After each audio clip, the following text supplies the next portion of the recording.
ஒன்னு சொல்றேன், நல்லா தெரிஞ்சுக்கோ. நல்லவங்களை ஆண்டவன் சோதிப்பான், கைவிட மாட்டான்.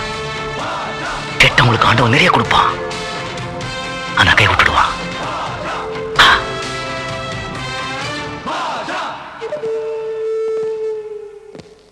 கடன் வாங்குறது தப்பு, கடன் கொடுக்குறது தப்பு.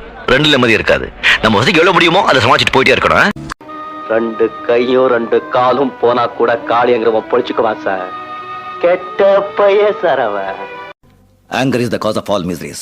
One should know how to control it. Otherwise, life will become miserable. Try to understand that. சித்தப்பா, வாழ்க்கையில ஒண்ணு மட்டும் ஞாபகம் வச்சுங்க. கஷ்டப்படாம எதுவும் கிடைக்காது. கஷ்டப்படாம கிடைக்கிறது என்னைக்குமே நிலைக்காது.